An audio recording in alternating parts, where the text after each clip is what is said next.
I knew someone who said, if you're not ready for the unexpected, you're not ready for life, because life is the unexpected. Food for thought. And no calories.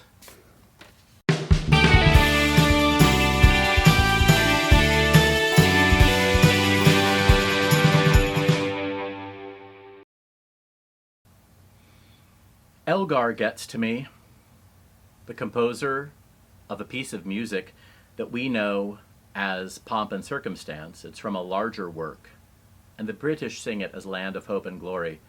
I almost can't talk about it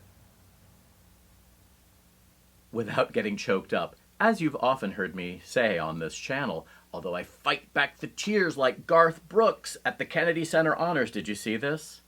He was like, James Taylor, his idol, singing to him in this beautiful act of ritual recognition. Here's the guy who inspired Garth Brooks to become a singer and writer, singing one of Garth Brooks' songs back to him. And I thought, what an honor for both. It's not just Garth Brooks. Here's James Taylor, who gets to pass the baton in some way or another. And then, Since You've Been Gone, that person, Kelly, singing one of Garth Brooks' songs, and he's like, trying not to cry. And it's like, dude, they rigged this competition to make you cry. Anyway, I'm putting on my Garth Brooks hat and not crying as I say Land of Hope and Glory. I find so beautiful. And I don't know why. I love it with the words, without the words. I think I've been touched in empires that used to be globally dominant imperialist powers. In particular, the British Empire and the Ottoman Empire, seeing the remnant, seeing a nation, a people, an ethos that had once been just on top of the world. When I have been in Turkey, in fact, which has not been, I haven't been there a lot in recent years, it's in a different place from when I first encountered it. But I used to think Turks would look at Americans and say, yeah, you're having your ride now.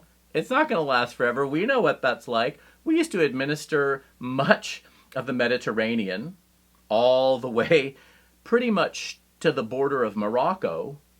We used to have a lot of this. We used to have the Arabian Peninsula. We got all the way to the gates of Vienna. Enjoy the ride. And now I wonder what it's like.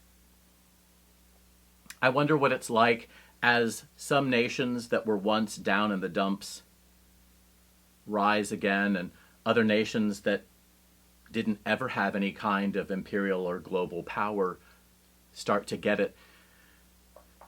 And here I am, an American, thinking about glories of the past and older things, and not necessarily thinking about what's new, even as I get older, even as I feel old, even as that which is new is the unexpected.